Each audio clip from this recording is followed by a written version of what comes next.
Are you thinking of buying a home in Tucson in 2025? You're gonna wanna make sure you watch this video because today we're gonna be going over a recap of 2024, also what to expect in the market in 2025, and you'll wanna make sure you stay until the end because I'm gonna be talking about some of the bigger opportunities when it comes to new construction and resale in the market for 2025. Let's get right into the video. First up, let's start with the recap on 2024. Now, it was definitely an interesting year, a very eventful year, and if anything, I kind of think more so of a reset year for real estate. There were a lot of projections on where the market was going to go. Thankfully, some of them did not come true. There were projections that interest rates would get over 10%, close to 12%, and thankfully that didn't happen. Now, they did get higher, and that is talking in a post-COVID, post-pandemic world. In 2020 till around early 2022, people were very much used to and were getting spoiled by those unheard of interest rates of anywhere from 1.9% to 2.5%, which ideally, that was amazing. You could get way more bang for your buck. You were living with lower monthly payments, but the catch to that was that it was a crazy market. There were almost 25 buyers for one home, and you would have to try to overbid a buyer, waive all of your contingencies like inspections or accepting the house as is, and ultimately it was a bloodbath in that particular market. Now, you were having homes that were priced well, but because there was so much demand and because there were people who were able to leave their jobs and work remotely, like say from California and move to Arizona, they could come in with cash offers and have a house that was listed at $550 and offer $575 and it would be sold. So it was a little bit more of a challenging market, even though interest rates then were ridiculously low. But honestly, that wasn't a very normal market at all. Of course, there were so many adjustments that needed to happen, and it was a new kind of realm and world we were living in because of all of the unknowns going on. So I think 2024 really was more so of an adjustment year. And again, thankfully, interest rates did not get into the double digits, but they did go up. And I think that that definitely delayed a lot of buyers and sellers because people who were wanting to sell and then buy again, it didn't really make sense for them. At one point this year, we did get into the high sevens, but thankfully they did go down a little bit and they are continuing to go down. I think for mainly a healthy market, you want to be resting in the mid fives or so. And I do think that we will get there, but right now it is a pretty steady market. We have transitioned from being a seller's market post-pandemic to being more so of a buyer's market here in the Tucson area. And really that meaning is in 2021 or 2020, you were having buyers that would come in and again, waive all of their contingencies, take a house as is, not ask for anything in the repairs, and the seller really walked away with a great deal. Not saying the buyer didn't, but it was very competitive. In 2024, you saw a lot more comebacks of seller concessions, meaning sellers being able or being asked by the buyer to help with closing costs, majority, if not all repairs being accounted for, and then also 2-1 buy down programs to help with lowering the interest rate that would essentially be asked by the buyer to the seller. So there was a lot more of negotiation and willpower coming on the buyer that was then put onto the seller. So there was a little bit of a switch that happened there. And again, it's just more so of the market really correcting itself or trying to correct itself from being these astronomically low interest rates to the potential of them getting very high, but more so middling out. Now, again, I do think it was more of a correction year. It could have got a lot worse, but I also do think this year, with it being an election year, that did play a big role on it because, you know, people, no matter what, they want to see what's going on no matter what side of the rope you swing on. They want to know if it's even a good time to buy. So there was a little bit of slowdown for the most part with just the real estate industry in general. There was more inventory that came on market, but it ended up sitting more so. Now, as of November 2024, average days on market in Tucson is around 29 days, and the median home price is $360,000, which is up 2.9% from a year ago in November 2023. So that just shows that it didn't change drastically, which a lot of people thought that it would, but thankfully it really more so normalized. Of course, there were more days on the market, but prior to post-pandemic or from the pandemic, that was more so kind of the normal days on market to expect. It wasn't those 1 or 2 days where it sold and there were 10 buyers for one house. That's typically not normal, and it can definitely drive prices way up.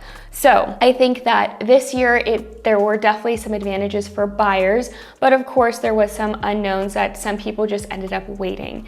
And we're gonna talk about where I think and what are the projections for 2025 and why it might be the best time to buy and to not wait any longer.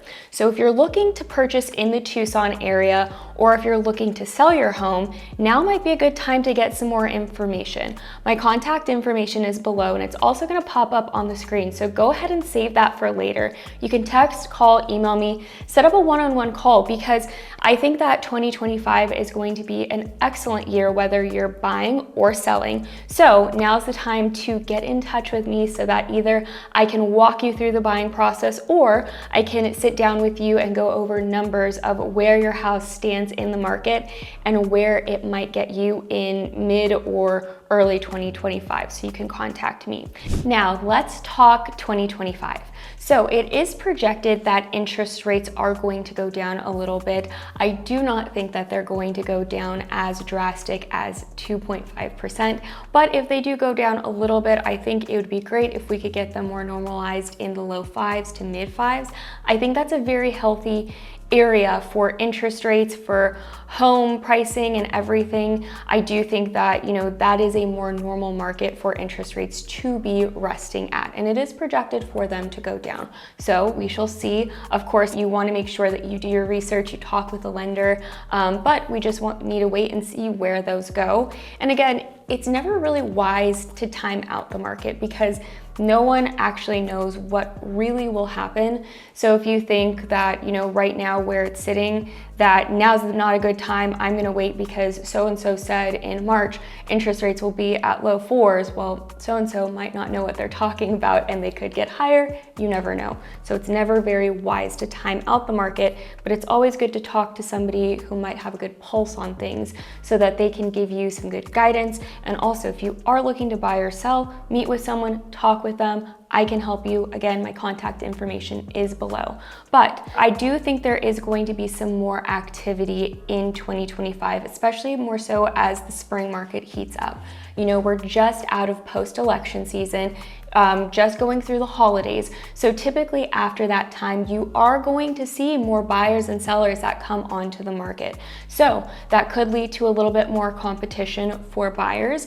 And, we might see a little teeter-totter within a buyer-seller market, but I think that it's good because that then means that we're in a more healthy market. We're in a competitive marketplace. I don't think it will ever get to where it was like 25 buyers for one house, because that's not normal. Typically having a few buyers here or there for one house is pretty normal and standard and does lead for a healthy market. Now, where are we seeing more of new construction going? I do see that there is going to be and continue to be a big boom for new construction. In 2008, they definitely got really far behind in building, and that's really what led to playing a huge catch up in the new construction build. But with the post-pandemic world, they were able to really kind of get a good hold on what they're doing with the new construction, with the spec homes, and what they're able to offer buyers and be really competitive towards the resale market. So if you're looking for new construction, I do so many tours and I specialize in a lot of new construction builders and what's going on within the areas. So go onto my channel and I have so many videos of the areas of new construction builders, some of the home tours, what's in those areas. So check that out if you haven't even considered new construction, because you can save thousands of dollars by buying a new construction home. They do offer low interest rates, and buyer incentives. Now, what that means is that they can offer anywhere, and this is case by case per builder. So it is important to reach out to me to figure out which builder is going to offer you your best bang for your buck and what's going to make sense for you in the long run with community, what the builds are like, and what the builder offers. So it could be anything from paying your closing costs to offering a lower interest rate. I just had a buyer last week close on a new construction home in Marana, and he was able to lock in a 4.5% interest rate year 3 through 30. So he got a little bit lower interest rates for those first 2 years, but year 3 through 30, he is locked in at a 4.5% interest rate, which is phenomenal. That will save him thousands of dollars. Plus, he was able to get majority of his closing costs covered, so less money out of pocket. So I just think, the past year and a half, if not more, new construction has made such a huge impact on the market. And if it wasn't something that was even on your radar, if you're looking to buy, it definitely should be, because there's so many great options. Now we're gonna switch over and I'm going to talk specifically about new construction versus resale and why that it would be a really good option if you're looking to purchase in 2025. Let's get right into it. Okay, let's talk new construction versus resale in 2025. I think that they're both going to lead a very competitive edge on each other, but it all comes down to preference and what makes the most sense for you as a purchaser. Now, if you're looking for a specific area, let's say like the Catalina Foothills, there is rarely going to be a new construction home available or new home builders within that area. Now, that's not saying that there aren't custom homes available for purchase, but those are going to be more of your multi-million-dollar home options. They're far and few between, but they do pop up.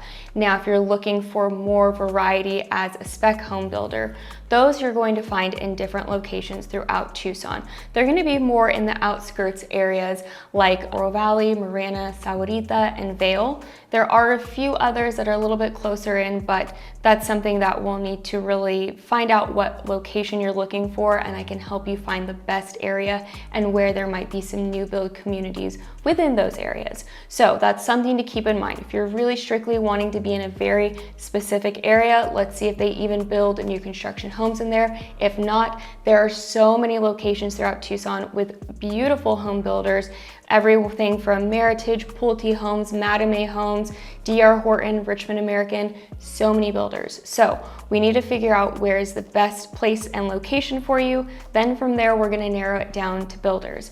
Now, again, I did say on my channel, I have gone through many tours that walk through a lot of the different builders, their homes, and I show the locations. Go to my channel and check that out, because that will be a super helpful resource for you. If you have more questions from there, let me know. You can reach out to me. You can text, call, email me, whatever it is. I can help narrow it down and find you the perfect location, whether it's new construction or resale. Now, the benefits of buying a new construction home versus a resale. Well, first off, it's a new home.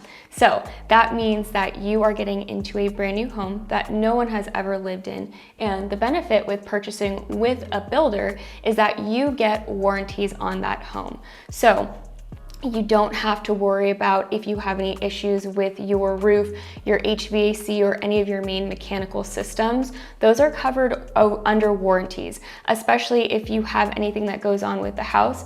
Typically for about a year process time, you have warranties with that home builder as well. So if you were to look at a resale home and you buy something that's resale, unless you get a home warranty plan on your maintenance items like your HVAC or even your refrigerator or something like that, you're not necessarily going to be covered and have to come out of pocket. So brand new home, brand new maintenance and utilities and everything. So speaking of new utilities, that's going to then lead into lower utility cost. So everything from your HVAC to brand new windows to all of these homes being really tightly well insulated, it's going to save you hundreds of dollars, if not yearly, on your utility bill. So of course here in Tucson, it does get very hot. So those summer months when you're thinking, oh my gosh, I'm running my AC, I'm gonna have a $300 utility bill, it's probably gonna be a lot less because you're living in a newer home, you're living with newer mechanical systems, so they save you extra money. And then also, they're smart homes. A lot of the new construction homes, if not all of them, are smart homes. So everything that you can control from your phone, you can control from a tablet, it just makes life a lot easier. It really brings it up to date with modern times. That makes buying a home that is brand new so easy to use. And then there's also going to be more of the modern updated floor plans. So of course, with resale, you can get some really beautiful floor plans and really great ways of design, but someone's going to be living in it and it's not going to be brand spanking new. With a new construction home, all of the floor plans are really thoughtfully placed out. Majority of them are going to be more of those open floor plans, but they're going to be more of those clean, modern designs that it just makes it so easy for you to move in and you can make it your own as you live on through there. But you're not having to worry about changing paint or flooring or backsplash. Everything is really well tastefully done with these quick move-in homes, or if you decide to build from ground up. With incentives, we talked on that briefly in the last slide, but a lot of the builders and what they've been doing for the past multiple years is they've been offering some amazing incentives if you use their in-house lender. So with resale, we did see this year, if not year and a half, some sellers were offering 2-1 buy down programs, which helps lower your interest rate, which means they'll pay some money upfront for you. So instead of getting a 6% interest rate, they would pay for you to have a 5% interest rate, which does save you quite a bit of money.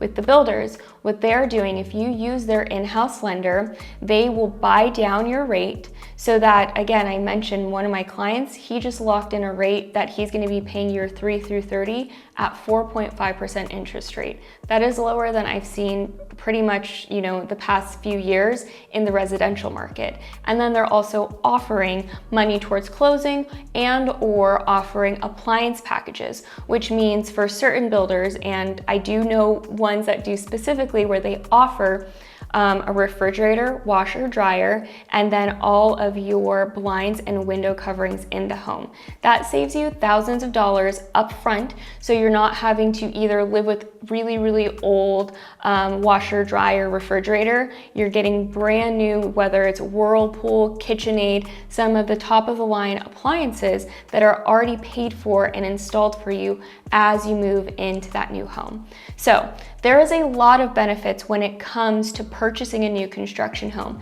It's not for everybody. It's for some people, it is a good building block. If it is your first time buying a home, or if you're just looking to move into a house that is hassle-free, it is a great option. So if it's something that makes sense now and the resale market isn't really making sense, or you're not really seeing something that's gonna work for your lifestyle, let's look at new construction. I think it's a great option, a great building block for you to, this could be a great starter or position now. And then in a few years, you might want to look at resale. But I think that it's going to continue to be super competitive versus resale. It just depends on where you want to be, what builder makes sense for you, and getting into a brand new home that works for you and your lifestyle. So super important to schedule a call, and we can really hone in on what areas make sense for you. That recaps the 2024 year and also gives you a little taste of what is to potentially come for 2025. I think it's going to be an excellent year for 2025, whether you're looking to buy or sell. And now is the best time to talk with me, whether you're looking to buy or sell. I would love to talk about either what the home buying process looks like and how to get started, or also run some comparables if you're looking to sell your home. It's never too early to really get it started. So make sure that you either call, text, email me. My contact information is below. I would love to help you, get you prepared for 2025, whether you're looking to buy or sell. I'll see you in the next video.